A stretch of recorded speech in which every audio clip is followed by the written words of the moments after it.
the song with your heart.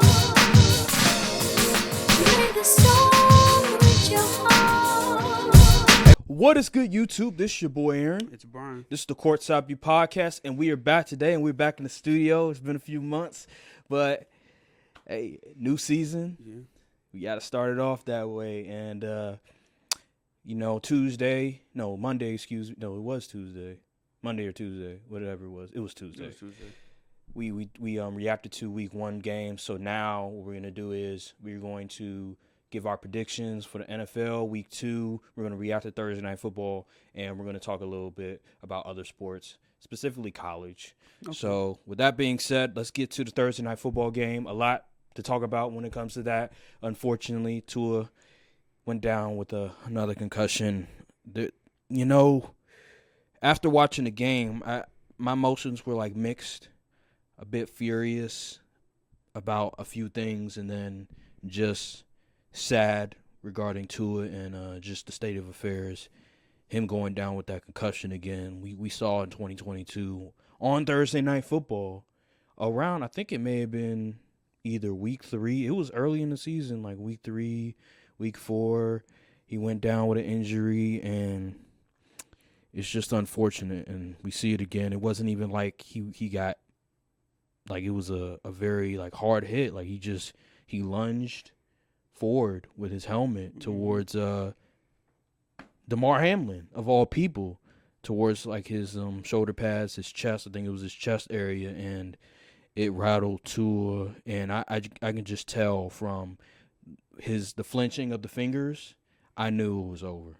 I knew that he was done for the day, and that it was concussion. He was malfunctioning. It was like almost like a robot, a cyborg in a way, where you just are stiff, you stop, and your movements are like very stiff, and it just wreaked this ugly head. And I just want to offer my condolences. I hope that he gets better from this. I hope that he really takes the time to assess the situation and just assess his own health, because I think it was 4 concussions in a matter of like 4 to 5 years. It's dating back to his days in Alabama, his last year. I remember the play. I think he may have also injured his hip as well, but it was like it was a catastrophic play. He had a concussion. It was very ugly. It was very bad. And I remember the play. I was in the barbershop, I think it was, when it transpired. And now we're in 2024 and the same issues, concussions. And he talked about trying to protect himself last year, trying to slide more, working on jiu-jitsu, but he couldn't stop the habit of lunging forward and fighting for that first down.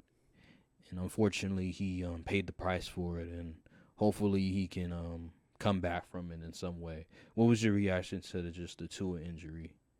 I'm not laughing at the Tua injury. I was laughing because he was like Damar Hamlin. That's the crazy, the most ironic, crazy irony there. Yeah. But I was like, dang, man, did it happen again? I was like, that's unfortunate, man. He needs to seriously consider possibly retiring. Because 4 concussions in the span of, 4 years or so? Yeah, man, that's bad. That's bad. Especially with CTE being so researched and studied now, and all of that. He might have to save himself from him. Someone might have to save him from himself, because at this point, who knows how he'll be functioning at the age of 35 at this rate. And I know he signed all that money. Like, he signed that big deal, $55 million per year, over 200 M's. It's such a tough decision, because you're looking at it from one way. Well, my health is a major concern, but then you're like, man, the money, like, that's generational wealth. I finally was able to break bank, get the bag, and the year that he finally break bank to get the bag, he has to deal with another concussion. That's a tough decision. I would hate to be in this position, just for the simple fact that you know that you're putting yourself at risk. But man, the money is just so astronomical, and just to walk away from that because of your health is such a heartbreaking experience. And I just hope nothing for the best for him, man. I hope he gets better. I hope he finds some sort of grace, because this is going to be a dark time for him. And just take your time. That's all I got to say. Take your time. The game will always be there. Just take your time. Forget anything else. You have to worry about yourself, worry about your family. And I just wish nothing from the best from him. Because I ain't going to lie, because I was going to go so many different directions before the injury happened. Like, I was going to talk about just the Dolphins. Why did they give him all this money? Like, doing all this. But, right now, I'm going to save it for later. I just want to wish him nothing from the best. I will say that we were wrong. I hate that we were wrong. I knew I should have listened to my gut. It's just like transitioning. I try to put logic in the situations, but like sometimes with football, like logic just goes out the window. I look at this matchup, and I understand that the Bills have the Dolphins number, but just the simple fact that the Bills, as presently constructed, is not the same Bills team that the Dolphins have faced in the past 4 years with Tua as the quarterback. I feel like this is the year. This is the year that they finally get one off of the Bills. And yet again, like, Tua, he didn't play particularly well. He was throwing too many interceptions. He was missing passes. The last pick, he was trying to throw it away, but he wasn't able to throw it away and got picked off, pick six. Just so many errors. Like, they were running the ball effectively, but they weren't. They should have ran it more. I understand, like, HN, you understand, like, the risk of injury, but he still played. Like, he's on the field for a reason. So, and he had 29 points in fantasy. But if he's on the field, he's on the field. Like, it is what it is. Like, you gotta run the ball. Like, if that's how you're being effective in the game, then continuously run the ball instead of just putting your QB in risk like you did with Tua. I understand you have Tua, Waddle, you have those receivers, you have weapons on the outside, but against this Bills team, you have to take what the defense gives you. And for the simple fact that they weren't running the ball as much as they should have, especially when it's effective, Mike McDaniels, play caller, dude, you got to do what you got to do. You can't just keep doing all these trickery plays just for 5 yards. Like, come on, man. Like, all this misdirection motion just for Tua to throw a 5-yard route. What's the point? Like, I think a lot of it is just window dressing. Trying to make it look pretty, but that's a huge problem with Dolphins football under Mike McDaniel's coaching tenure. They have all this finesse, all this flash. They're not physical at all. They get bullied around a lot. They're 1-11 against winning teams the past, I don't know how many seasons. Yeah. And, of course, the one win came against my team because freaking Hunter Lipke won a fumble. That was last year. It was Dan Quinn's fault, too. But, yeah, they're just not a physical football team. No. It's all finesse, all flash. They all the speed on the field, but when it's time to play power football, when it's time to really buckle down and my man against your man, they just can't do it. And they run all their plays in like shotgun, pistol. Yeah. You have a fullback.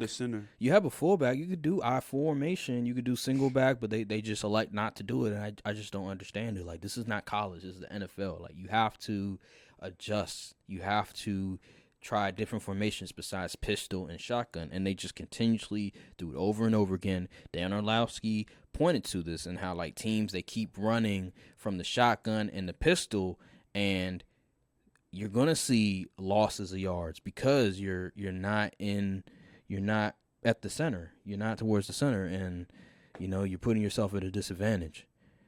The Dolphins, man. Every year I predicted them they were going to win a division. I keep making the same mistake every single year. I think this is going to be the year they finally win a division. This is going to be the year they're going to get over the hump. And they keep having these just moments where they just look pathetic. I hate to say this about Tua. I understand the injury, but like I said this last night, Tua reminds me so much of Kirk Cousins with Washington, where he's obviously talented. He obviously is accurate at times. But then there's moments where you need him to make a play. You need him to not put the ball in harm's way, and he just does it. And that was the same with Kirk. Like Kirk, we understood like he was a talented quarterback with Washington, but there was moments where you just like, why? Like why would you make that? Why would you do that? Why would you turn the ball over at that moment? Why are you inaccurate in that moment? And I just see it mirrored with Tua Tagovailoa and the fact that he has all these pieces around him, offense. Remember, with Kirk Cousins in Washington, he had Sean McVay. He had D-Jax. He had Pierre Garçon. He had Jordan Reed. He had all these good weapons. Decent O-line. Your boy Callahan, the O-line coach. Oh, yeah. Yeah, Bill Callahan. Like, he had all this stuff at his disposal, and he wasn't able to get over the hump. It's funny. Nearly the whole Shanahan tree was on that team, too. Sean McVay was on the coaching staff. Mike McDaniel was on the coaching staff. Mm-hmm. Wasn't Kyle Shanahan on there? Yeah, I mean, yeah. When they had RG in 2013, I remember they had what's his name from the Texans? Bobby Slowick. They had Mike McDaniels. They had Matt LaFleur. We all know, but they had all those people on there. What a fumble! I know, right? I know. But regardless, the whole comparison it really makes sense in the grand scheme of things. If you watched Washington football back then and you watch the Dolphins football right now, it's eerily similar in terms of like the quarterbacks and the fact that they have all of these weapons. They have a good play caller, and yet they're not able to elevate the team. They're more the hindrance than the other players are in the play calling. And with Tua, that's just the way it is. And that's why when I did my QB rankings, I had him like in like 17-ish range, like mid-tier.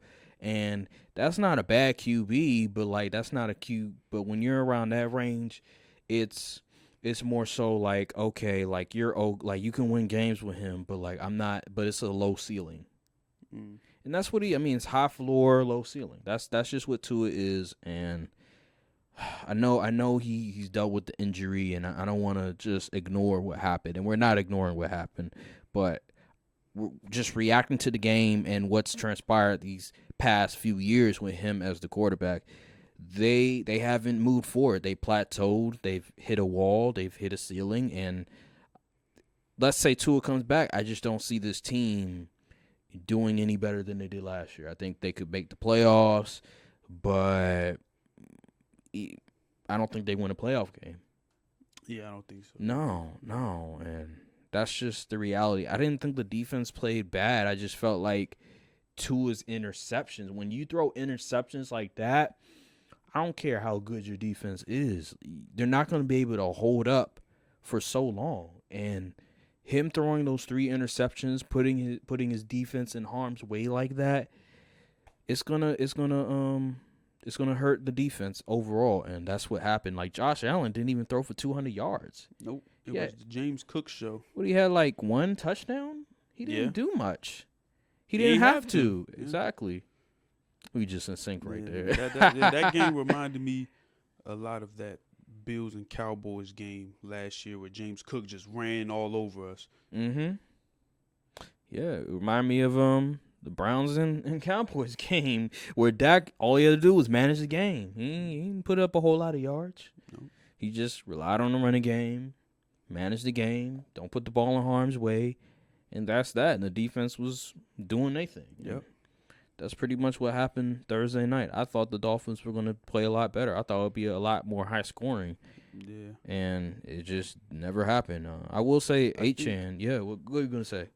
I don't know. I think I'm not saying that the tree is overrated, but I think people are starting to catch on to at least not if not like Kyle Shanahan and stuff, because his dudes, they play physical football, but like the Mike McDaniels types, I think people are starting to catch on to the whole offense. Okay. In the sense that they just need to get past the window dressing and then just go make a play. because a lot of times, like Reek would be on routes, like is Tyreek Hill on the field? Like how do you he got neutralized, and I don't know if it's because just Christian Benford and Rasul Douglas is just that nice, or the Bills was like, listen, we already know what's going to happen. They can do all this motion back and forth. We know what it is. Yeah, it's so like it reminds me of how like I'm gonna bring a basketball, but like NBA, you do all that dribbling, but you're not going nowhere. Yeah. That's what all that motioning and stuff is. That's what all that trigger is. They're doing all that moving around, all that dribbling, and they're not going anywhere. Like you're not gonna fool me. Like you're doing all this between. Okay, and all you're gonna do is like one crossover. Like a lot of times, seeing a whole lot of motion, and they just handed the ball off. Like it was just a regular like draw play. I'm like, what in the world? Yeah, it's just useless movement. A regular dive play, doing all this motion just to hand it off on a dive. I'm like, okay, this ain't a video game. Like at some point, you can overuse the weapon. Like motion is a great tool to assess what the defense in, get linebackers thinking and things of that nature, and have the defense communicate and try to get flustered passing off guys. But like when you do it almost every play, it's kind of like okay. Yeah. Like what is there? What do I need to be scared of? Exactly. Like your repertoire gets smaller. Because people, okay, the motion is coming. We already know it's probably just nothing, and they're just gonna run whatever, something basic. Right.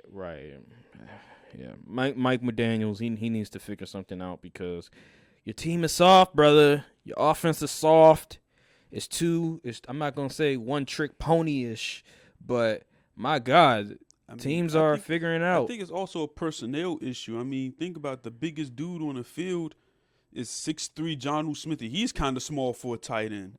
So, I mean, you really don't have any height. You can't really do those things like at the end of the half.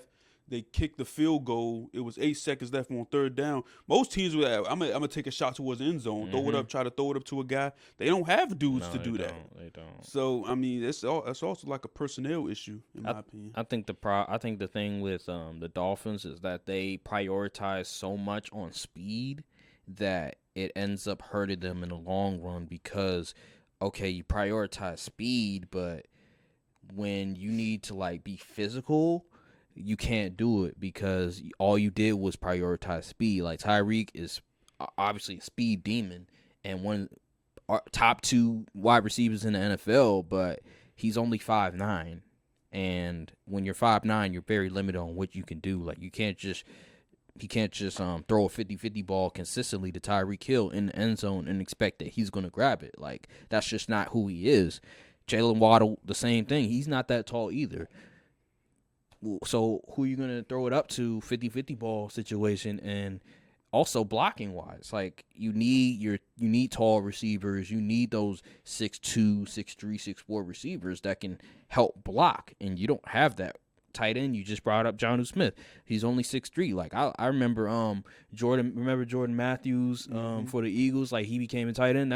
I look at Jonnu Smith the same thing. He probably was a wide receiver and then he became a tight end eventually.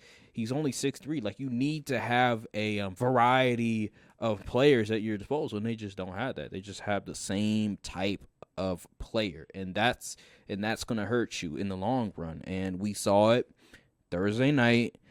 I remember Jordan Poyer, when he came to the team, I think one of the players may have talked about how, like, Jordan Poyer told us that, when I was on the Bills, we thought you guys were soft. It's still the same thing. There's nothing has changed. And unfortunately, this seems like it's going to be the same old. The same Dolphins the year before. It's the same Dolphins this year. They just want to be pretty. You punch them in the mouth, they really don't have an answer. No, they just want to be pretty. They don't want to get down in the mud. They don't want to really get out there and really grind their way, get dirty. And they're also dealing with a lot of injuries. Yeah, they always dealing with injuries. But like, so you gotta have a plan in place for that. And what's with the field and like people slipping all over? Like, what is going on? I don't know.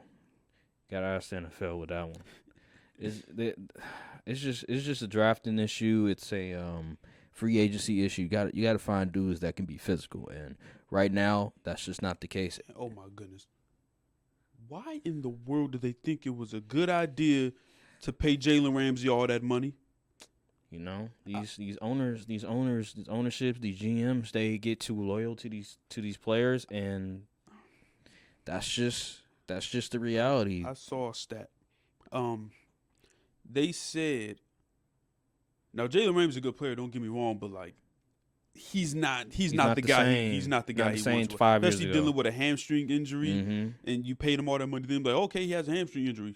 What the heck? Yeah. And then they said, I think the stat was, out of 4 passing touchdowns they gave up, Ramsey was responsible for 3. Mm-hmm. I saw that. Mm-hmm. Listen, I don't want to put him on good dude watch, but It's getting there. It's getting there. Yeah, Brian Thomas Jr. He gave him a nice little move. Oh yeah. I don't think Trevor Lawrence threw him the ball, but I saw some clips where Brian Thomas Jr. was getting the best of him. Yeah. Ramsey, dude, what is he, 30? Yeah, and you see he missed that tackle on Achane in the backfield. Like was it Achane? No. H ain't on his team. Oh, you talking about practice? Oh, my bad. He missed on James Cook. My bad. James Cook. He missed the tackle on James Cook in the backfield. He had him dead to rights. James Cook just hit him with a little, and then he just flew by him. I said, "Oh man, he's washed." Yeah, because Ramsey, when he first came in the league and when he was in college, he would hit you. Yeah. Hit stick. It's a sad day. If I was a Dolphins fan, I'd be livid. You tied all this money to a QB who's honestly, even before the injury, he wasn't elite or anything like that. Not even top 10 in my opinion. No. Now he's dealing with another concussion. Now his future playing the sport is in jeopardy, and you tied all this money to him. It's just a bunch of bad moves from them. They really invested wrongly. Like, you hear all these things about you don't pay this player this amount of money after 30, like all of the things that you hear about what you're supposed to do and not do, it seems like they ignore it. Yeah. They're like, hey, throw it out the window, we're gonna figure it out. And now they're paying the price for it. They pay, remember Bradley Chubb. They paid Bradley Chubb, they traded for him and paid him over 100 M's. Just incompetence. Like they just keep giving money Christian away. Wilkins walk, which was their best defensive player, and then pay Jalen Ramsey all that money. It just makes no sense. Like Bradley Chubb, 100 M's. Like for what? Do I recall him ever getting over 10 sacks? And like, was he top 10 in pressures? Like, I don't recall that. It's just bad. It's just bad evaluation, bad player evaluation. They're gonna pay the price one day. Just right now, we just have to see with Tua's health. It's very possible that they end up third in the division this year. You know what? I wouldn't be shocked because with the Jets, they're very talented. Obviously, they lost to San Francisco. Nothing wrong with that. Yeah, you got San Francisco. You got the Jets, and then you have the Bills. I mean, the Bills, they're always in contention with Josh Allen, and it seems like their offense, they have an identity. They know what they want to do. I said this last year with Joe Brady when he came to the helm. They wanted to spread the ball around a lot more and give James Cook more touches. They did that against the Dolphins, and it worked. Josh Allen, he doesn't have to carry the load. He doesn't have, not everything is on his shoulders for him. Like, oh, go be Superman. He doesn't have to do that anymore because the offense is more methodical. They lean more into the tight ends, into the running game, and he's spreading the ball around. It reminds me of, remember when Tyreek Hill left the Chiefs and Patrick Mahomes, he had to change his game. He had to be more of a guy that spreads the wealth around instead of like just, okay, if things go bad, I'm going to throw it up to Tyreek Hill. Like, no, you had to like really start to play quarterback. And Tyreek Hill leaving actually made Patrick Mahomes a better quarterback. It really did, because before Patrick Mahomes, like, you got to remember 2021 when they lost to the Bengals. I mean, that year, we were talking about it. Like, he was struggling a little bit. I was looking at I was like, is Mahomes really the best QB or is it Aaron Rodgers? Like, there was conversations about maybe Mahomes isn't the best. Maybe somebody could take the crown from him. And ultimately, after Tyreek Hill left, he got better. He learned from his mistakes. He started to be a better quarterback when it comes to reading defenses. And now he's a 3-time champion. So, yeah, the Bills, it's just, to me, it comes down to the defense at the end of the day. I think the defense is probably the biggest question. I always believe in Josh Allen, and they'll get it together, but the defense, can they hold up despite the fact that they have all these injuries, they lost players in free agency? Remains to be seen. That run defense got to get better for sure. Yeah, but they're 2-0 right now. It's good to be 2-0. Yep. So you get a 10-day rest break. So yeah. Let's go to NFL. Let's go to the picks. The rest of the picks for week 2. Here we go. So,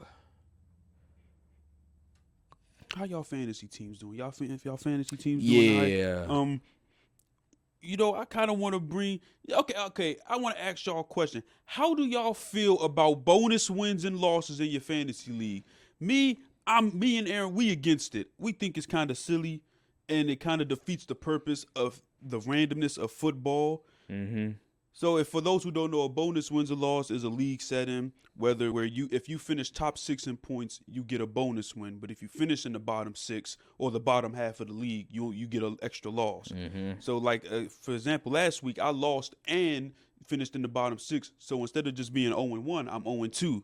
Yep. So, it's a double-edged sword in my opinion.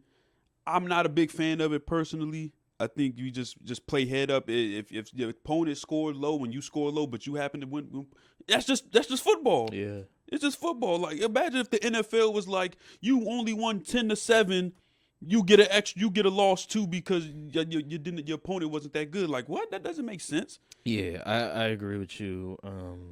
I see the argument for the other side, because there have been cases where, like, yo, I'm going up against a dude, I put up 150 and the other person put up like 150.5 and I lose, and then this other person by my side, he put up like 80 and like the other person put up like 70 and he won. I get it. I understand has never it. happened in my case. Oh my God. Oh, that's so cap. That is, especially, oh man, the way he was able to get in the playoffs last year, boy, oh boy, his team was on IR left and right, and he was still able to get in the playoffs. But I digress.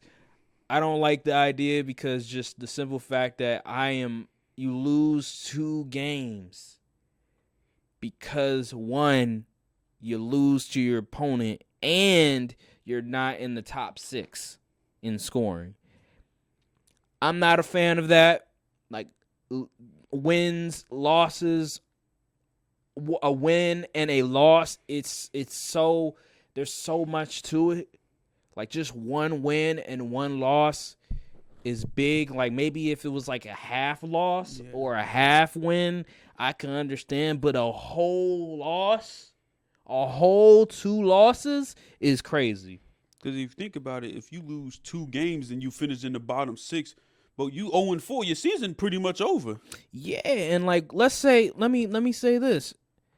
Depending on how you draft your team, sometimes you draft teams it's like for a slow start, and then later in the season you start picking it up. Right. Like me, right? I drafted my team to really get in the mid-season form around week 8-ish. Yeah. My team, so like generally my teams in the past, like they start off slow. So like for instance, week 1, I never have a good week 1 generally. A lot of times like I'll score in the 90s or the 80s. Okay. But I would say later on in the year, like they start getting it going. They start getting the groove on. I start figuring out like, oh, here's the lineup I want to go to every single week. Right now, I'm still on the fence of, should I put this person in my flex? Should I put this person as my wide receiver too? I don't know. Should I put this person as my running back too? I don't know, because it's so early. Like, I have Zach Moss on my bench right now. I have Aaron Jones and Jonathan Taylor starting, and I have Marvin Harrison Jr., and I have DJ Moore, and I have Amari Cooper as my flex. I don't know how I want to start my team, like, because I can make a legitimate argument that I could take Amari Cooper out and put Jaden Reed, but then again, like Malik Willis, but then Amari Cooper has Deshaun Watson. I don't know. Zach Moss, I can make a legitimate argument that I can put him in my lineup instead of Aaron Jones. But again, I don't know who's going to be consistent for me until I get to like week 5. Because last year, you remember last year, his team was not performing well. He ended up winning the league. So. And he made like no trades until like the last few weeks. And it was like a small trade. Yeah, I traded Calvin Ridley for Aaron Jones, and I used that for like a depth piece in case injury on my running backs happen, and I'll have somebody else I could slide into my lineup for my running back. That's the thing. Like I remember, like I won maybe 7 straight games. I didn't lose a game in like a good 2 months. And I won the league. And that's because, again, the way that I constructed my team, sometimes teams are going to start off slow. And it happens. But then another person in the league started off really fast, won like 3 games in a row, scored like 150 points every game. And then a lot of his players went on IR. Yeah. And he was one of the worst teams, finishes one of the worst records in the league. It happens, but that's just the way things are. You have to prepare in the event that happens, and I do that all the time. That's why I really pay attention to the waiver wire in drafts. I really pay attention to the later rounds, and I prepare myself in the event that an injury happens. And I also make sure that I don't draft players that are prone to get injured and that are old enough to where they're susceptible for injuries. But a lot of these other people in our league are dumb enough to draft the 30-plus-year-old wide receiver, draft a receiver that why are they letting Puka Nacua slip in the second round? Like that is such great value. Oh, come to find out that in training camp he was dealing with a knee injury. Mm-hmm. There's a reason why folks weren't drafting Puka Nacua.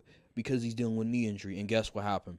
He got hurt. Yeah. First game of the season, gets hurt on IR because the same knee that was bothering him, now he aggravated it during the first game against the Lions. See, stupid stuff like that. But they want to be like, well, I want to make sure that, points scored and everything like that, like injuries and everything. Like, shut up, bro.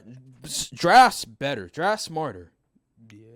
Yeah, it's honestly, I was shocked when Achane failed in the 3rd round. I was like, did y'all pay attention last year? Yes, he had injury problems, but when he was on the field, he easily running back 1 when he got touches and was actually playing. I had him on my team too. That's the crazy thing. I had him.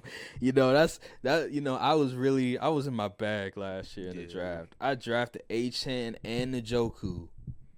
Yeah, man. I was in my bag.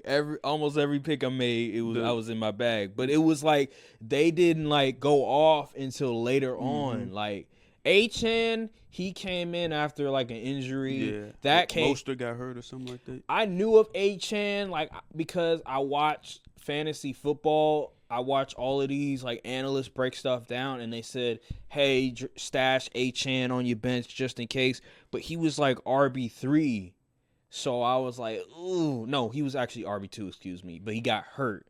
I think it was in the preseason. He got hurt. He came back, and he eventually became RB2. I think Mostert may have went down. Yeah. And they slid him in there. Jeff Wilson got hurt, and Mostert got hurt. Yeah, so Achane came in, and he came out of the scene, and he was just doing his thing. And nobody saw 50 fantasy points. I didn't see 50 fantasy points. I dropped him.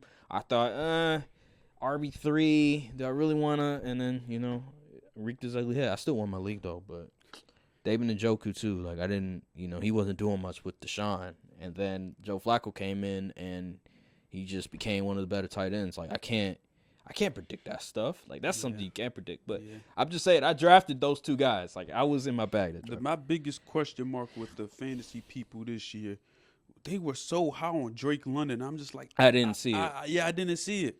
Granted, it's still early in the season. Anything could happen. But I was like, 2nd round value? No. See what I mean? Like, these fans, like, they do these projections, but a lot of this is like a guessing game where, because you believe Kirk Cousins comes in, that all of a sudden Drake London is a wide receiver 1 talent. No, bro. Like, I still need to see it for myself. Just 2nd round value for a Drake London? No, absolutely not. It's just interesting to like see how a lot of fantasy people just don't know the game of football. Like, there's no reason Justin Jefferson should have failed to the 9th pick.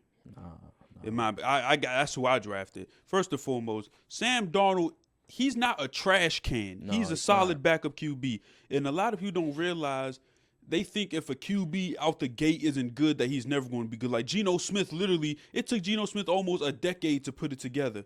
Like, some QBs just don't see it and really process and fully understand the game or understand their game until they're almost 30. Yeah. Like, you got to give these dudes some time. And, like, Justin Jefferson, he's the best receiver in the league. He go cook with any QB. And Sam Darnold, he's not a like, he's literally been on the bench soaking up information, learning, seeing more and more stuff. Of course, it would make sense for him to still put up 18 a game on. Like, people, I don't understand. Picking Jamar Chase over Justin Jefferson. I don't understand. There's some things. Let me pick the guy that hasn't been in training camp and was holding out and that has no type of chemistry with his quarterback over Justin Jefferson. I don't know. Amon-Ra over Justin. I'm like Amon-Ra over Justin Jefferson. I'm like, okay, like, bruh. Like, I could kind of understand Amon. Like, you're going to high floor. I get it, but like they still like they like to utilize the run a lot. You have Jameson Wilson, you have Sam Laporta. It's just so many different options. I get Amon-Ra, but like I wouldn't want to draft him in the first round. Like I feel like he's more of a second round value in my opinion, because I think his floor is high, but like the ceiling is just not there. He has a low ceiling in my opinion.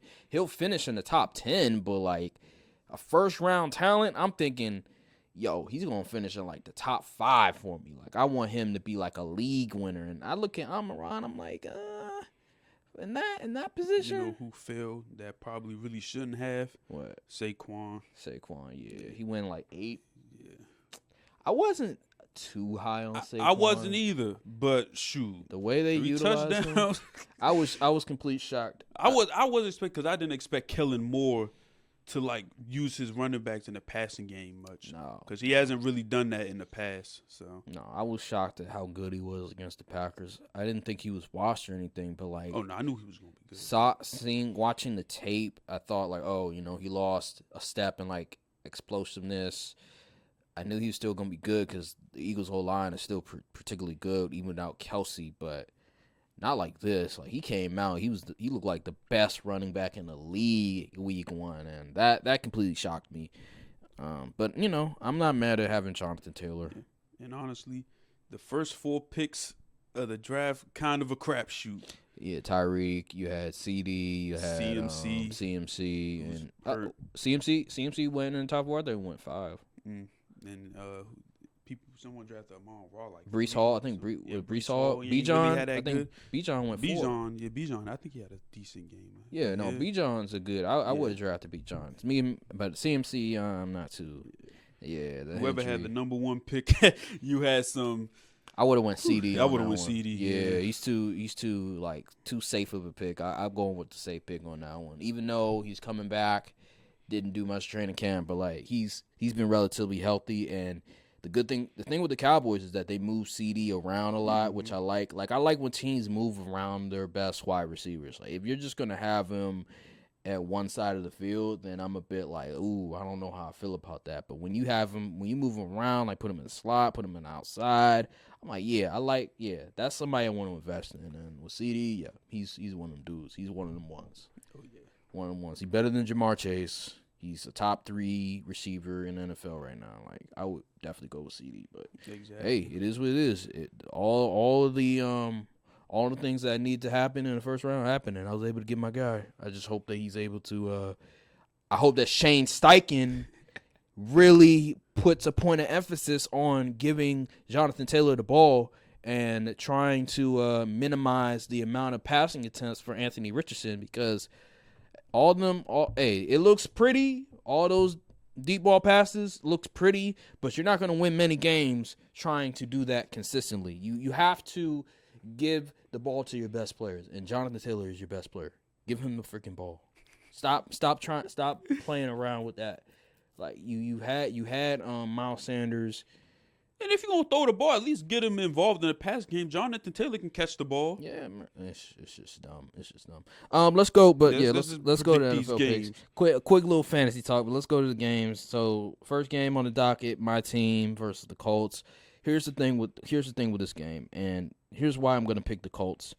I said this in a previous pod, but I look at the Packers, and I don't think they have the formula to. They're at home. So you could say, okay, that's an advantage, but I don't think they have the formula to win with a backup quarterback consistently. And I say that because in order for you to win with a backup quarterback, you need two things. You need a running game and you need defense. The running game, they can get better with it. I'm a bit hesitant because I saw last year how the run blocking wasn't that good. It was rather mediocre at times. At the end, they got a lot better. But for the most part, the entire season, they had a tough time running the ball. This year, I saw against the Eagles, the first half, they were rather pathetic. It was very pathetic. Then the second half, Josh Jacobs started to get a groove a little bit. I could see them getting some sort of running game. But then I go to the defensive side, and that's where I'm concerned because the Colts got a good O-line, man. They do. The defense, I just don't know if they have the pass rush to really affect Anthony Richardson. I think they can do some of the things when it comes to stopping Anthony Richardson from running because I looked at how they defended Jalen Hurts and his running ability, and they did a really, really good job.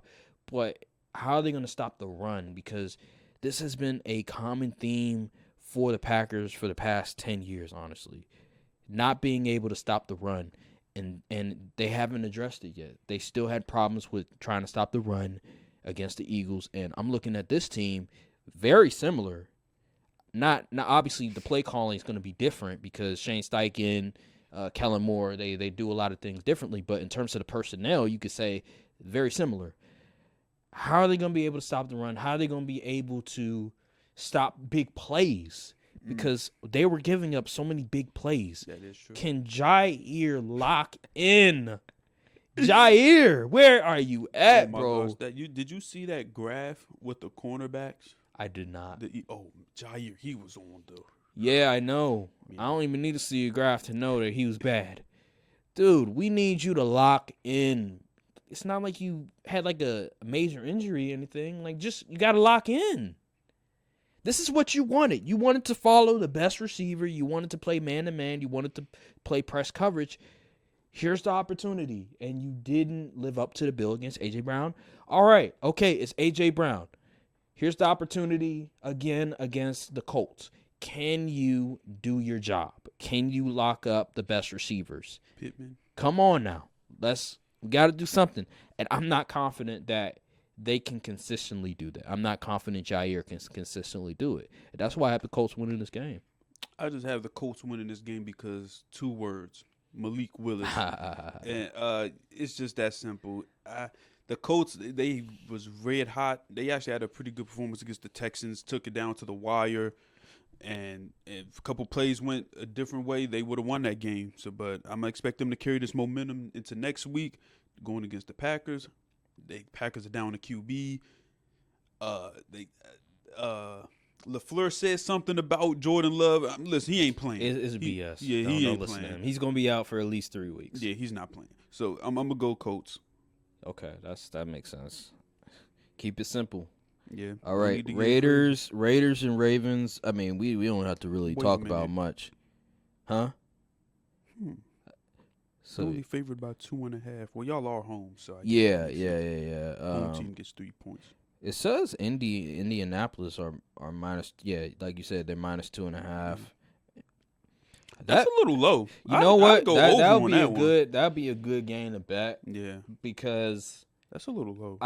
It's still the beginning of the season, and you could make an argument that the Packers did play the Eagles. Like the Eagles, their offense, they're a good team. They're a good team.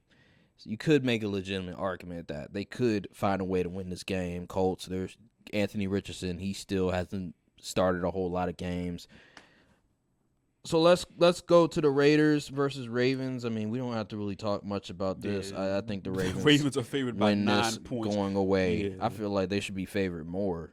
Dang. The Raiders, you know how I feel about the Raiders. I'm not high on them at all. Like they got Gardner Minshew starting. Derrick Henry fantasy owners, we eating good. Yeah, bruh. I wanted Alexander Madison so badly, but somebody had to take him from me. Yeah, so I don't see the Raiders doing much this game. No. They're in Baltimore. Baltimore, they're going to be motivated. They're going to be... And they're rested, too. Yeah, they're going to be red hot. They're going to be ready to prove a point. Hopefully, Isaiah Likely get a bunch of targets and receptions. My guy Isaiah Likely.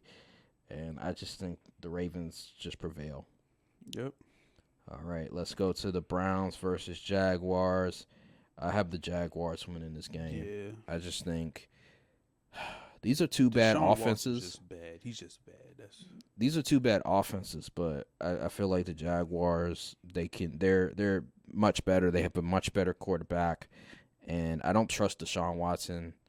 He's just an awful QB.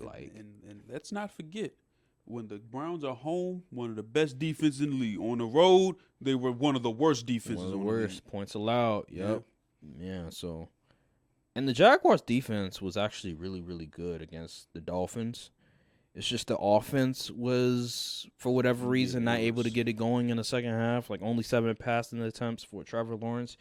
I think they'll correct that this game. I think they said they're going to rely on ETN a lot more this game. Which is...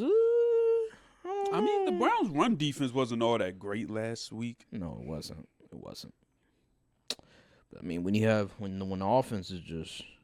I expect Josh Hines Allen to have a good game because last week that offensive line was putrid for the Browns. Yeah. We'll see. Jaguars look really good. Yeah. Ryan Nielsen came in as the DC from the Falcons. Now he's the DC for the Jaguars, and they were hooping with against the Dolphins.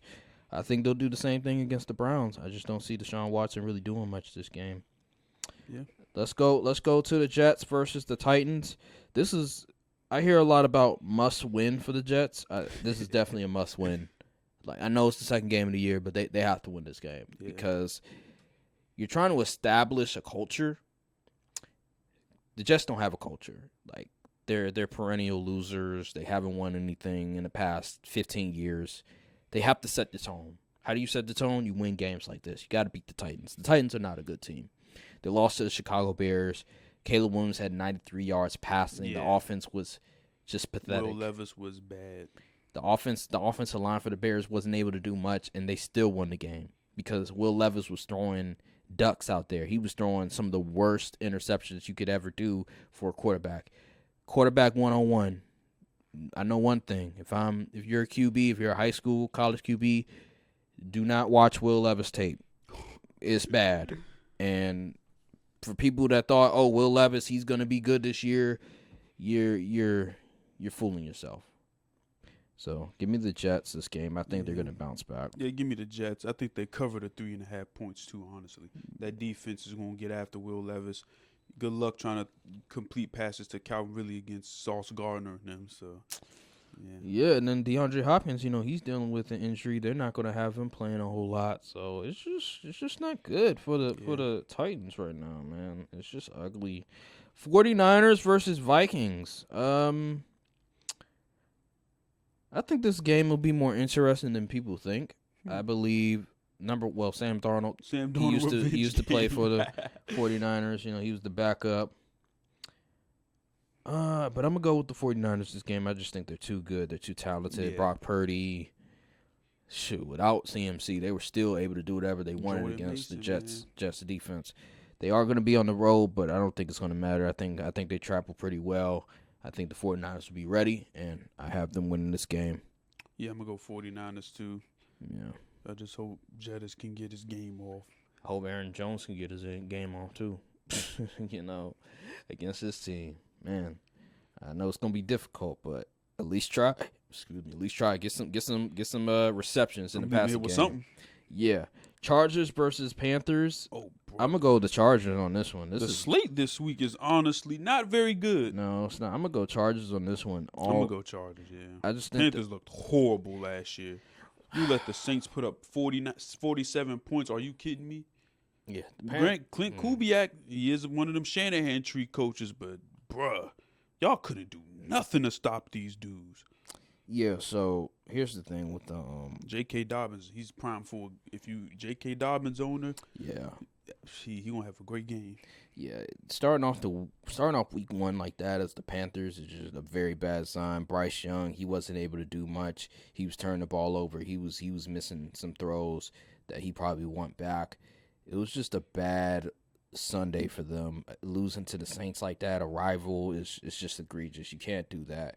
And for them to just come out flat like that, I'm definitely going to lean towards the Chargers, even though their receiving core is iffy at best. I think the coaching, I think the quarterback, I think the defense is easily all better, and I'm going with that. I'm going with those 3 phases. It's not even close. Yeah. So, all right, let's go to the next game. Let's go with the Seahawks versus the Patriots. And I'm going to go with the Seahawks. Stinker. I'm going to go with the Seahawks on this one. I like the Seahawks. I like them a lot. They did come out a little iffy on offense at first. I think Geno may have threw a pick. He was struggling a little bit, but ultimately they got it together. I'm gonna pick the Seahawks off of the fact of their defense. Like the defense. Mcdaniel got them boys playing last week. What's your boy Byron Murphy? He didn't really do much last. Oh, really? I could have sworn like one tackle. I could have sworn he was giving. I saw some film where he was giving. Well, probably maybe like stuff off that doesn't really show up on the stats. Yeah, that's what I was talking about because Okay, I saw some film of him and it was like it wasn't too long, but like it showed like some of his talent and how he could really disrupt defenses from the D tackle position. I really like this defense on Seattle. I think they're gonna be they're really gonna make it difficult for Jacoby Brissett, and I have them winning. Whoever they got at wide receiver, Tariq Woolen allowed a 3 passer rating. You can spike the ball every play and finish with a higher passer rating than that. Then you have Devin Witherspoon on the other side. Good luck with that. Good luck. Had Bo Nix looking lost out there, throwing ill-advised picks out there. All right, let's go to the Saints versus the Cowboys. I'm going to Cowboys on this one. Yeah, the Cowboys are favored by 6 at home. The Saints did have a really good performance last week against the Panthers, but this ain't the Panthers in my opinion. And Clint Kubiak, he's one of Shanahan tree coaches. Going to be a great offensive coordinator for them. But I feel like Cowboys got the better dudes. And that defense, and Mike Zimmer's notoriously known for being good against Shanahan tree guys. So, and as long as the offense can get something going, Dak and CD connection get it going, and keep no turnovers, and we can get the run game going, I think we should win this game convincingly, honestly. People saying that the Saints match up well against us, I don't think so. That offensive line, the Panthers don't really have pass rushers. And because they lost Brian Burns, Derek Brown got hurt in the game. Yeah. And we have all the pass rushers. Yeah. And we got the corners to cover. So, I mean, I don't know. I think the over-under is 46 points. I mean, I think the Cowboys win, personally. Yeah. Here's my thing, because I don't believe in Derek Carr. You probably heard this already, but I was watching Get Up on ESPN, and one of the reporters, talked about how like they were having a conversation with one of the Cowboys players, and they were talking about the defense and just the difference between last year to this year, and they mentioned how we feel like we're more disciplined. Like last year, there was we weren't they as didn't disciplined. commit a lot of penalties last game. I was proud of them for that.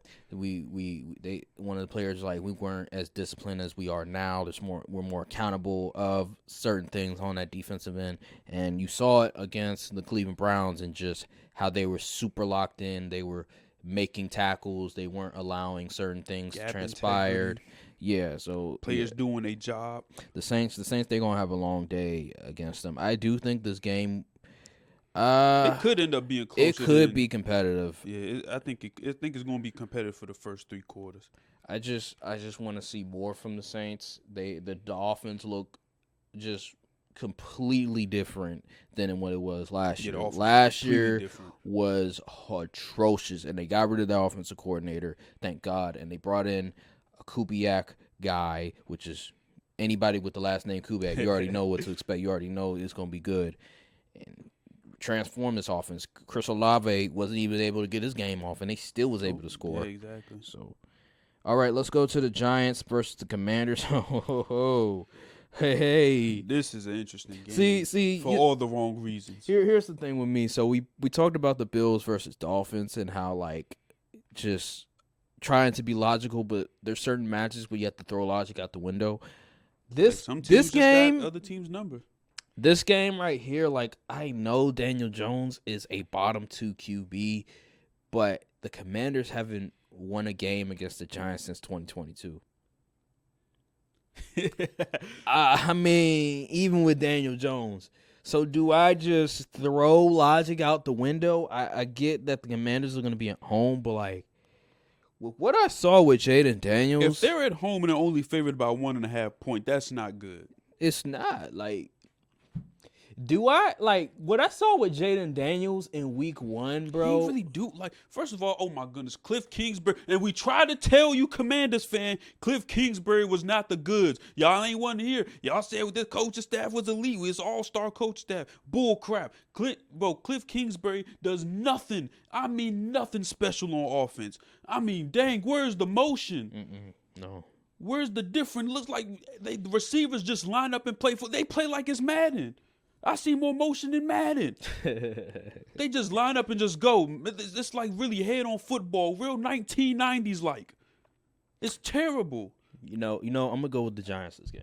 I'm going with the Giants too. See, until they gonna have to show me. If they prove me wrong, congratulations. But until you prove that you can beat the Giants, I'm gonna go with the Giants. Yeah, I'm gonna go with the Giants. And then another thing, I have to see Jaden Daniels go through his progressions correctly. I have to see him trust his eyes and be accurate in his throws, because there were so many occasions where he had the opportunity to make a big play, and when he threw the ball to a Terry McLaurin or whoever it may be, he would miss the throw, and that could have been a touchdown. Prime example, one of the most egregious plays I seen from last week.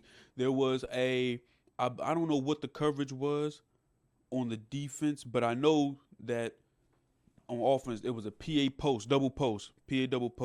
He had the slot on the post, beat his man.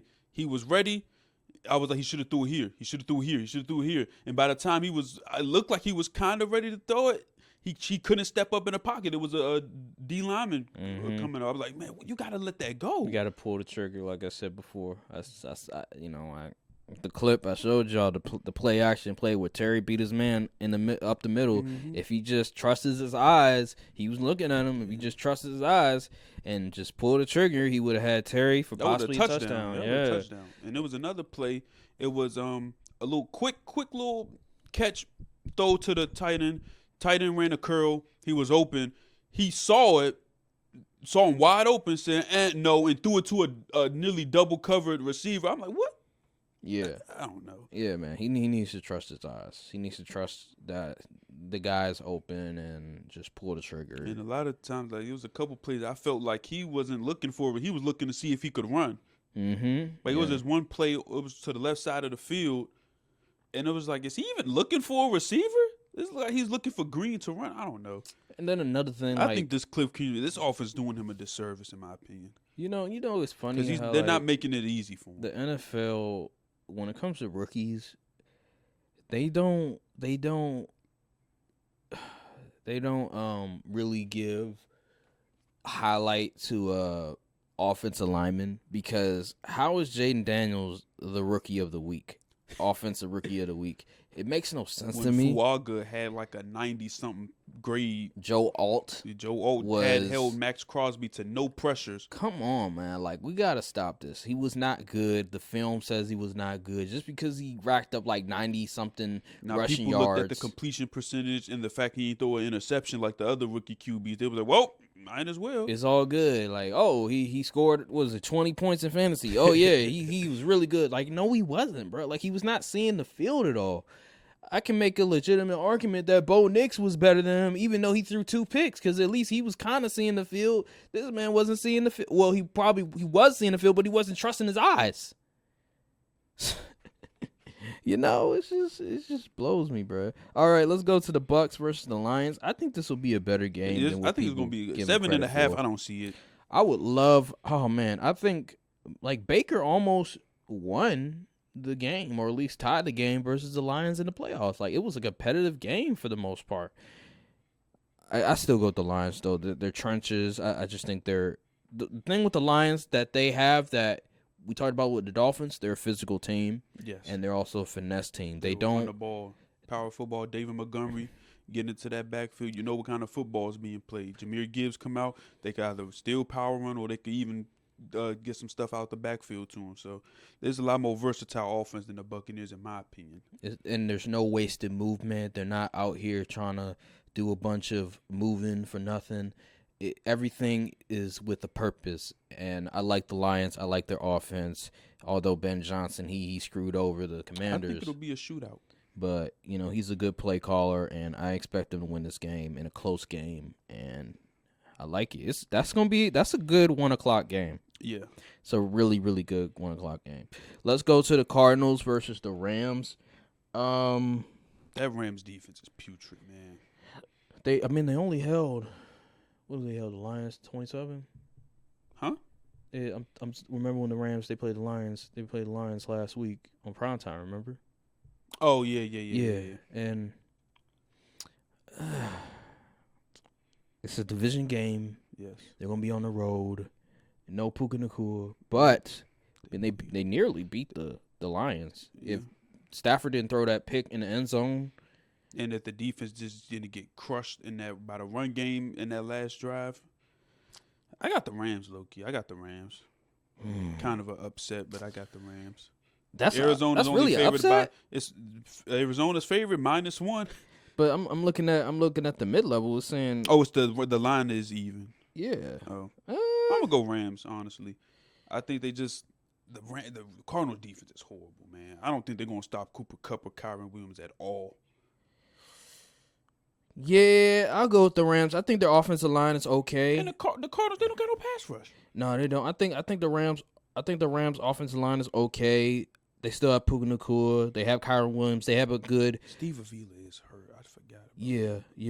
I think they still win. My thing with the Cardinals is like, number one, you got to get Marvin. You got to get Marvin involved. Like Craig Dortch should not be having more targets and receptions than Marvin Harrison Jr. I don't give a damn how fast he was running.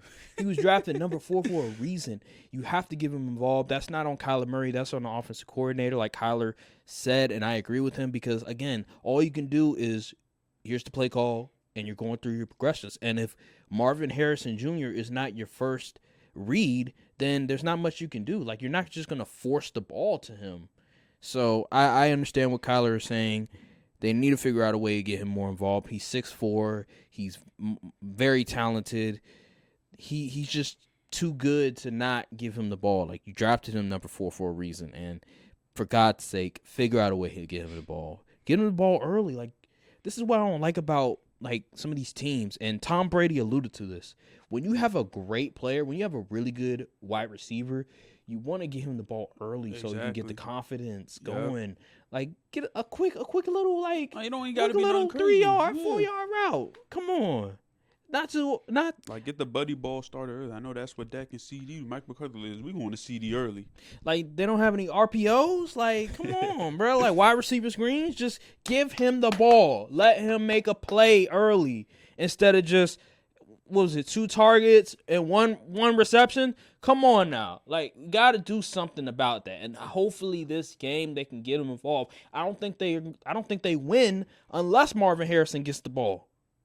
There's no way you can just lean on Greg Dortch and the other receiver, Michael Wilson and James Conner and expect to win. McBride, yeah. I'm sorry, that's not going to work. You have to get Marvin Harrison Jr. We know Matt Stafford gonna be carving up that defense, boy.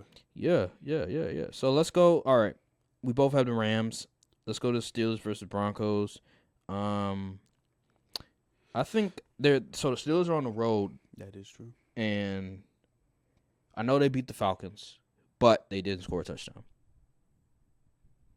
So going on the road, you're gonna have to score some points. Yeah. I know it's the Broncos and it's rookie QB, but it's Sean Payton.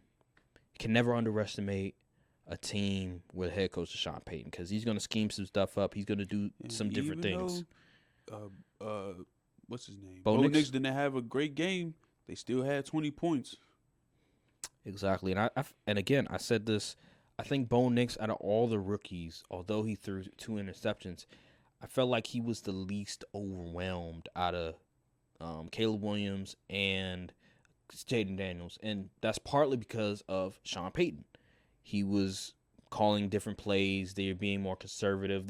He was trying to make sure that Bo Nix, get him warmed up, get his confidence up. So we're gonna do a lot like RPO plays, a lot of short routes. Let's not be too overly aggressive. Let's warm him up. Let's get his confidence up, and then towards the later half of the game, that's when we maybe we can open up the playbook a little bit, but wasn't able to do that too much because again he threw some interceptions. But I never felt like he was too overwhelmed.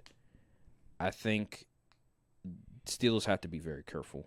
Don't underestimate your opponent. Who do I have winning this game? I'll go with the Steelers, bro. I'm going to go with the Steelers. Just I like the defense. It's a rookie QB. It is a mile high.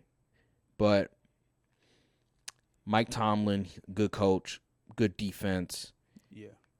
As long as Justin Fields can make sure that the ball is not, make sure that he doesn't throw any picks, I believe they have a shot to win this game, and I think they're going to win this game. It's going to be a close game. Yeah. I'm going to go Broncos. That's fair. I'm going to go Broncos. That's fair.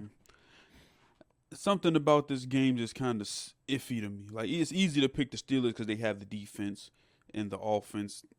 They don't have to do too much on offense because the defense is so good. But Kirk Cousins couldn't even plant his foot last week. A lot of plays was left on the field.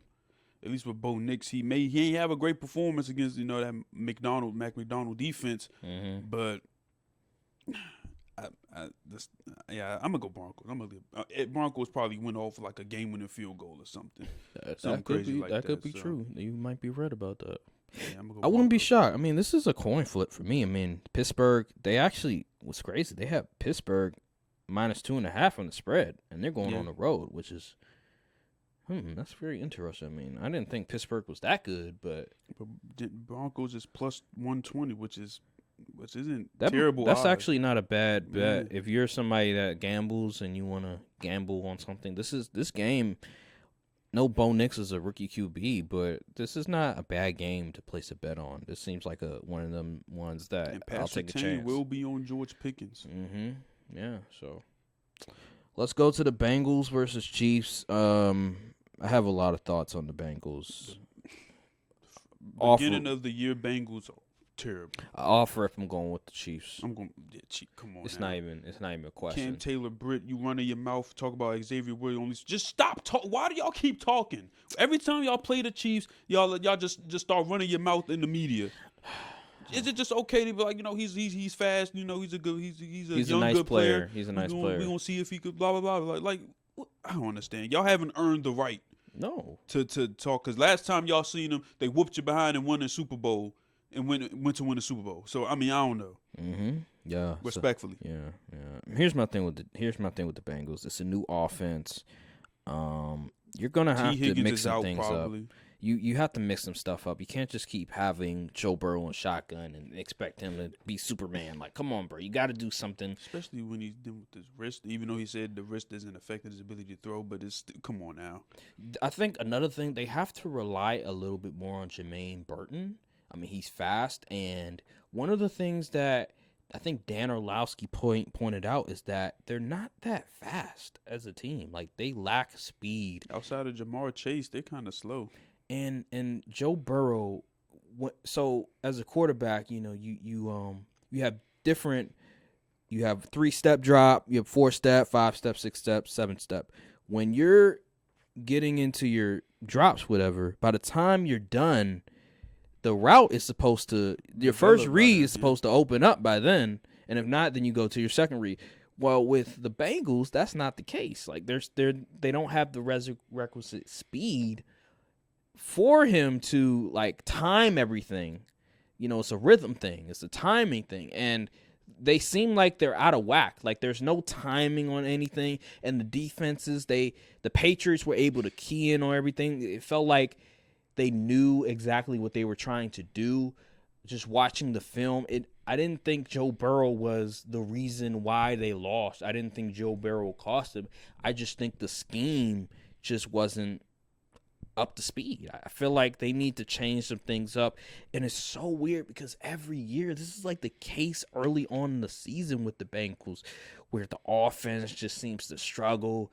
They need to switch things up, and they're like a mid-season. We talk about fantasy. Yeah. They're like a mid-season type of team where around week 6, week 7, they become the team that we believe them to be. And with this team right here, they just have no identity. They don't know what they want to be. Are you trying to be a physical football team? Are you a finesse football team?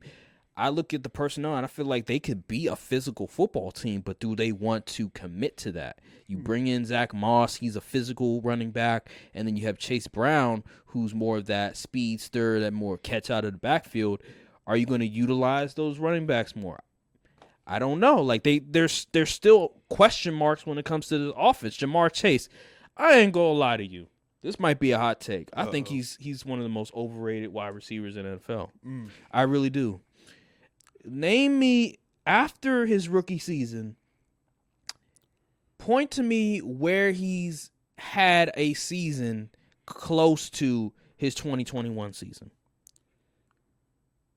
Well, last year he had 1,200 yards.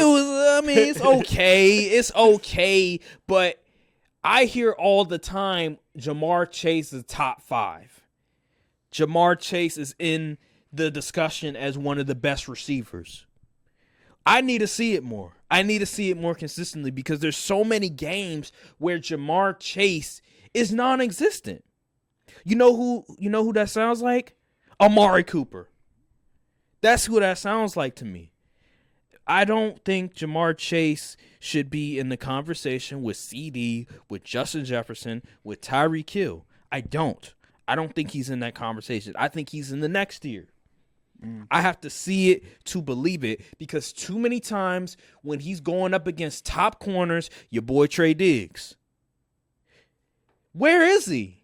He's non-existent. I'm tired. Gonzalez had that boy in the handcuffs. I'm tired of hearing this. Oh, Jamar Chase, he's top 5. Jamar Chase, he's top 3. No, you're not. We're not. This is not 2021 anymore. I'm waiting.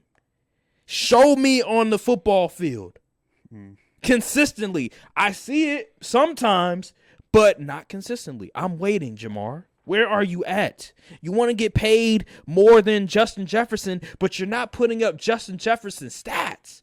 Justin Jefferson, it doesn't matter who the QB is. He's still going to put up numbers because he's that great. You, on the other hand, you've had Joe Burrow for most of your career, dating back to college, and yet I don't think you're a top 5 receiver. He's definitely a volatile receiver. Like, I'm looking at the game logs from last season. There's games he had 19 yards, 41, 64. Then he had like 149 yards. Amari Cooper. 81 yards, 12 yards, 124, 41, 180, 192, 73. Like, early in the season, last year he was really getting it going. But, like, towards the end, he started to trend down. Yeah. I get the whole, Joe Burrow went down with injury. That is true. But I'm looking at some other great receivers. They still get their game off. Justin Jefferson be getting his game off. Although, Cooper Rush, he was in for Dak at one point. But I remember, I think it was it Monday night or Sunday night, there was a game where I remember CD, he caught a touchdown in the end zone, one-handed catch. Like, he was getting his game off with Cooper Rush. Like, was that the Vikings game? Yeah. Was that the Vikings game? Whatever game it was. It was early in the season, I remember. But, like, he was still getting his game off. They're, like, these great receivers, you need a good quarterback. I am not denying that. But there comes a point where, yo, Jamar, like, we need some consistency from you, bro, before I can say you in the top 5. You still in the top 5. Because right now, some of these numbers, you're looking like Amari Cooper. And Amari Cooper is a good receiver, don't get me wrong. But he's nowhere near top 5 territory. I need more consistency from you, Jamar. Like, seriously. Because against the top wide receivers, where are you? I say he has the talent of the Absolutely. top 3. Absolutely. But shoot, Amon Ross St. Brown getting the same kind of production. So I know there's gonna be a lot of folks that are gonna disagree with me, but I don't care. That's why it's called a hot take for a reason. Nobody is saying it, but I'm gonna say Jamar Chase has a top 3 talent, but a lot of times it's just like, where is he? Bro, remember in LSU, people weren't talking about Justin Jefferson. They were talking about Jamar Chase. They were looking at Jamar Chase as the guy, not Justin Jefferson. We come into the league, Jamar Chase had an outstanding rookie season. Where is that Jamar Chase? Where is he? I'm waiting for that Jamar Chase in 2024. Where is that Jamar Chase? He was arguably a top 5, top 3 receiver his rookie season. And I was like, oh, man, he's coming out the gate like that? But where is that Jamar Chase? I need that consistency. And we haven't seen that. He's had instances where, oh my God, like 200-yard games. But then the next game, he'll have a pedestrian game. I need more consistency from Jamar Chase, especially against the Chiefs. Come on. We got to do something about this. All right, but I still have the Chiefs this game. Yeah, I got the Chiefs. Yeah. I think the Chiefs are just offense is clicking, even though Hollywood Brown's supposed to be missing, getting surgery, so they're going to put him on IR. Yeah. But Xavier Worthy, he had a pretty solid game last week. Rasheed Rice, he's good. Nice.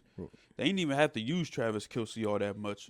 They're probably gonna go to him a little more this week because it's the Bengals. But and that defense is still elite. Yeah. It's still elite. If they clean up the penalties from last week, that 6 points don't seem too crazy. And they're for at the home. spread. Yeah, they're at home too. Yeah, I just like Bengals, the Chiefs. They just offensively. They're just a soft football team. The Chiefs look out of whack. They're a soft football team. The Bengals they're just a soft football team with no identity. Are you trying to be physical or not? Like, what do you want to be? Figure that out. Seriously. Let's go to the Texans versus the Bears. I like the Texans this game. Caleb Williams, if you're going to win this game, you cannot throw for 93 yards.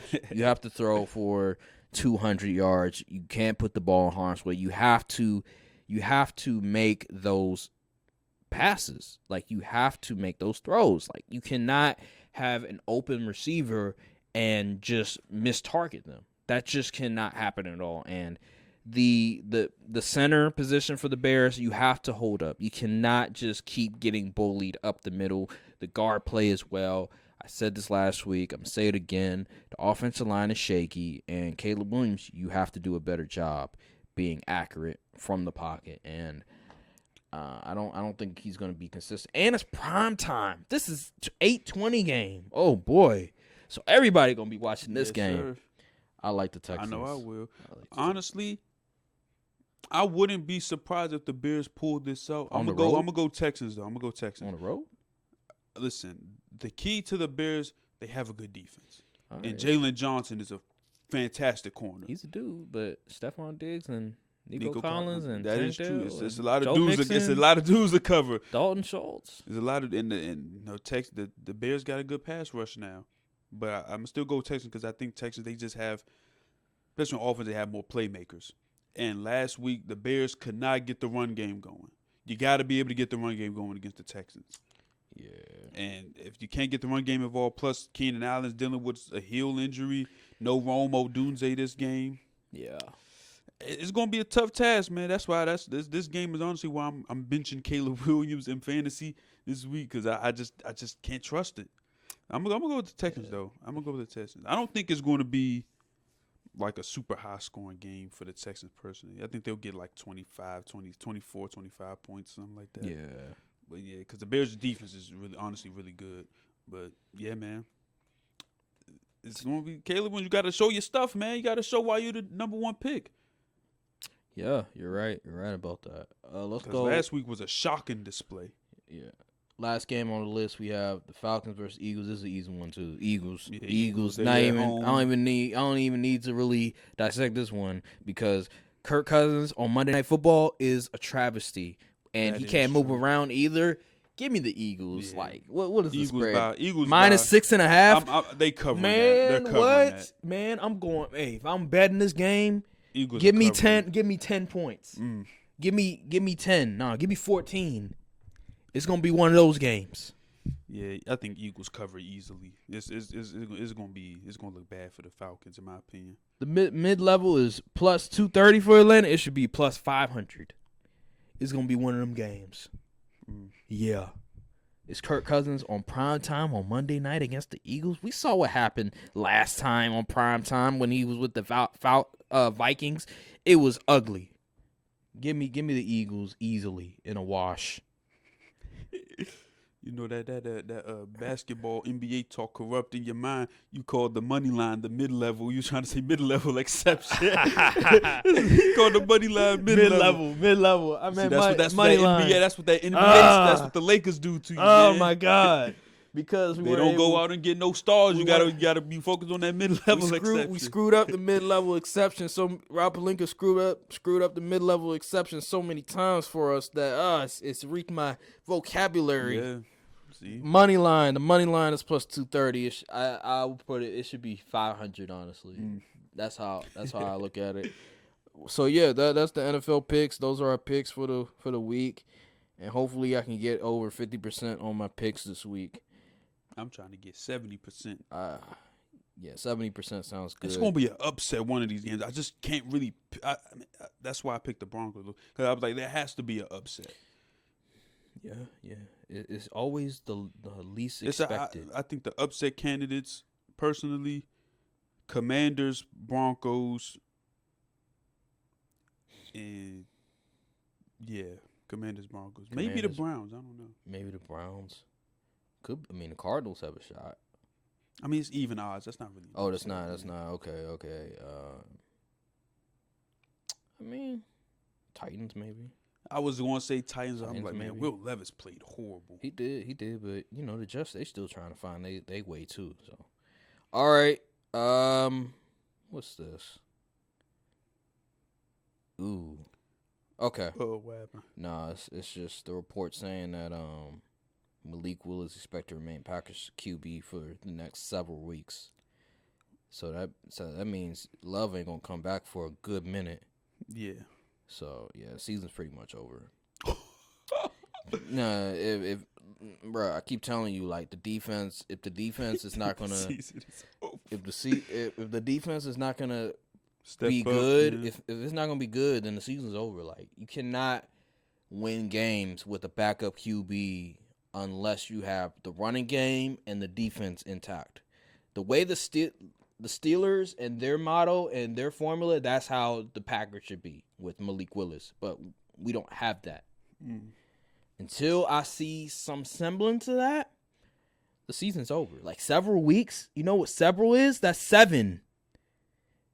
No, I think that's like 3 or more. Really? Yeah. I could have sworn that several was 7. But even still, so if it's like 3 weeks and that's several okay. means more than 2, but not many. Okay. So if it's like 3 weeks, okay. I'm fine with that. All right. Let's see what we got here on the list. We have, final topic. We going college football. I believe these are the 4 best QBs that are going to go to the draft in 2025. Cam Ward, Shador Sanders, Carson Beck, and Quinn Ewers. Listen, Quinn Ewers, I wasn't high on Quinn Ewers last year. He's playing some good ball.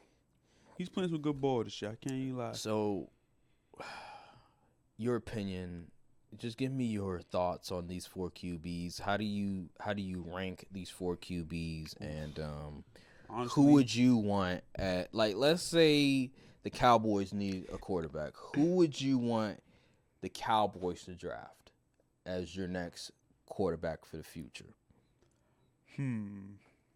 Now, I can't really speak on Cam Ward that much. I haven't seen. I haven't watched. Okay, go ahead. I can give you a good. Okay. So, like, the thing with Cam Ward, I think out of all the QBs, I believe he's the most talented. Okay. Just watching the game against Florida, I was a bit skeptical of him at first because, one, a big no-no throwing across your body.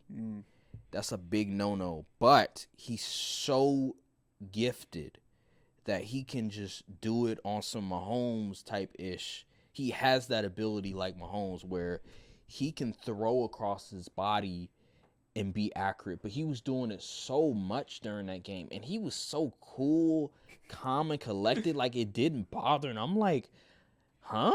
You just did what you should never do as a QB. And he was just like, whatever.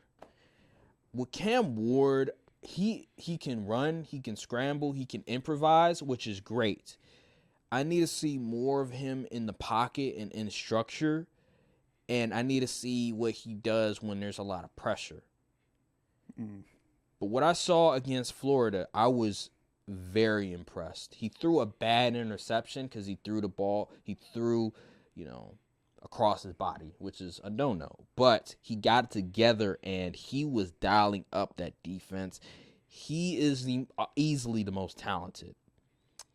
Shedeur Sanders, I would say, the way he plays the game, my problem with Shedeur isn't necessarily on the field. It's when he's off the field. As a leader and stuff. As a leader, yeah. I don't think he's a good leader.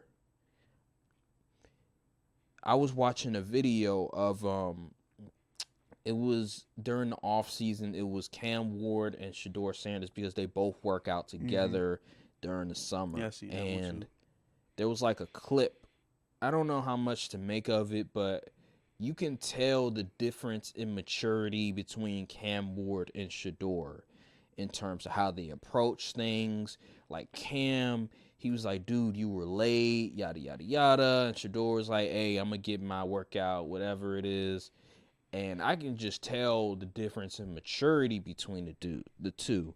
And Cam Ward, he felt like a more serious, like he's really like locked in. Shedeur, I don't know if he's necessarily locked in as much. Maybe just the way he was raised, he was a bit more coddled. A lot of stuff was given to him, and you could tell he wears it in his sleeve. That's just how I look at things. Like, I think with Shedeur, he's been through so much adversity in college because he's been on bad teams, because he's never had good old lines, that on the field, I think his game translates better to the NFL. Like, the first game, although it was, I forget the team that they faced, whatever team they faced, there was a lot of pressure was coming towards him, but he was still standing in the pocket and delivering the football with incredible accuracy. Cam Ward hasn't really had to deal with that too much, so that's where I'm still a bit skeptical. With Quinn Ewers and with Carson Beck, their teams are loaded. Yeah. So they're going to have time in the pocket to do whatever they want. They do make the right decisions. That's why they're rated so high. But I wouldn't say they're more talented than Shedeur or Cam Ward. So that's where I'm at with those QBs. Well, based off your analysis, it really depends what kind of team you are. That's and true. Where you're drafting. That's true. If you have guys that can catch the receiving talent, you honestly might want to go with like a Quinn Ewers or a Carson Beck because they're used to playing in a certain system, playing around talented individuals. But if you need like a guy that can really change a franchise, if they really hit their ceiling, you might want to go with a Cam Ward or a Shedeur Sanders. I can't personally rank those QB. I got to see more. I got to watch more college ball to do that. But I was high on Shador coming into the season because he's a talented QB. He can make all the throws. He's slow as dirt, though. I don't know how your dad He's not Deion. that slow. I don't know how Deion slow. Sanders your pops, but you slow. You that slow. You can't really move all that well. He can move a little bit. I wouldn't call him like. I wouldn't say slow. he's. I wouldn't say he's like as fast as a like a Lamar Jackson or a Kyler Murray or a I would say he's. Nah, Geno Smith can run. He probably can run like a 4.8. So he's Kirk Cousins. That's around like like a Baker Mayfield range, Sam Darnold. Like he runs probably a 4.8. I mean, Josh Allen ran like a 4, like around that range too. He wasn't, but he's like big. So, I mean, Patrick Mahomes runs like a 4.8. Yeah, so I think he's around a 4.8. Yeah, my biggest problem with Shador is his leadership. Like you can't go on a post game press conference and throw your O-line under the bus. Like those dudes got to block for you. And then another thing, I said off the field, but actually it is on the field too when it comes to his leadership. Like, you're the quarterback. You have to stay composed. You cannot just keep going back and forth with opposing players, showing off your watch and all that. That's just not a good sign. We saw with Johnny Manziel with the money sign and all that. And what happened? He came to the league. He was hot-headed. He thought he was more than what he is, and he couldn't live up to the bill. Baker Mayfield, I will say Baker Mayfield, one of the things coming out of college was that he was a bit hot-headed. Yeah. But there was never a question, like the players never disliked Baker Mayfield. Like he was always one of the guys. He was always a good leader, but there were situations in a game where, okay, bro, like you don't have to grab your crotch. You don't have to engage with opposing players. That just comes with the territory. Like you can be like, hey, you trash or something. You could just say, hey, you trash or something like that. But like all this other stuff, like that is nonsense. Like planting the flag in the middle of Ohio State's logo is very disrespectful. That was some cool. That was some gangster shit. Moment. It was I watched that game. I watched the game too. That was some gangster shit. But it's still like a red flag. Now, ultimately, he did get drafted number 1, and after he left the Browns, and he had to go through some adversity, but he finally went to a good situation with the Buccaneers where there wasn't a whole lot of expectations and everything wasn't on his shoulders, and now he's a pretty solid quarterback in the league. I think with Shador, who said that? But with Shador, I don't look at him. I look at him worse than the whole thing with Baker. Because with Baker, the players liked him. With Shador, I think it's worse because he's actually attacking his teammates verbally. Like there was the corner who ended up transferring to, I think it was Florida. He's sorry, though. Shador. No, matter of fact, I don't even think it was him necessarily. It was another player who wasn't getting a lot of playing time, and they came out attacking the program. I think it might have been a receiver. I think it would have been a receiver. And Shador came out talking about like, oh, you weren't doing anything. I don't remember who you were. Yeah. And it's just a bad look. That's just noise. You just tune that out, you know. That's just a bad look. You look like an asshole in this situation, and that's my problem with Shador is that. With Baker, he was just talking trash to opposing players. He never came out and was an asshole to his teammates. He was always one of the guys. With Shador, he's not only talking trash to his opposing players, but he's being an asshole to his teammates. That's bad. That's just bad as a quarterback. You cannot do that. And honestly, it's kind of on Deion too. Like the culture, like there was an article. It said that they stopped playing the fight song after touchdowns to play Shador's song that he made. I'm like, what? Nah, why are we enabling this kind of stuff? Shit. That's goofy shit. Like right all that. Like I know, like the glitz and glam, Colorado. You know, it's good for like money. You know, get eyes on the school. But like at some point, your program is going to be like, what is this? We playing football or what? We got to win some games. Like all that risk. Like you got to tell like, listen, son. Got to win some games. At the end of the day, we got to win some games. Let's calm down with all that. Let's establish ourselves as a team that can actually earn the right to do all this stuff. And I'm kind of going on a different direction in the conversation because we're talking about the QBs, but like just the whole atmosphere, the whole environment of Colorado, like It seems like media-ish. Like it's just like they come into Dion and them come into Colorado and just all the glitz and glamour. Like Dion's wearing these gold headphones, the shades and everything. Like they're promoting this brand instead of just let's get the results first and then it will come later. You know, because normally, you know, a coach come in, let's say he got some swag to him. Let's say he got a different personality than your average coach, or a player comes in, he has a different personality than your average player. And what happens is that it grows organically. They don't come in. The Miko Ryans. Yeah, so they come in, right, and when they start winning and they start doing these different things that sort of adds to the mystique of the team, the glitz and glamour of the team, it happens organically. They start winning, and then the brand stuff, and then the other stuff comes afterwards. They come to Colorado with that stuff. He's wearing the gold watch, the gold chain, the gold headphones with the shades and all this other stuff before you even take a snap, before you even win a game. And I'm just like, bro, all these distractions, it's just not good. And this program, they need to really, and then also the people that they hire, like Warren Sapp. Like Warren Sapp is a Hall of Fame player, but he's a bit in the head. Come on now. We have to be a serious program. Like you cannot just hire people that are your friends. Hire folks that are actually good at their job and that can actually be good coaches to these players. Just because you were a great player doesn't mean that you're going to be a great coach and that you can resonate with players. Warren Sapp, I don't see him resonating with these young players.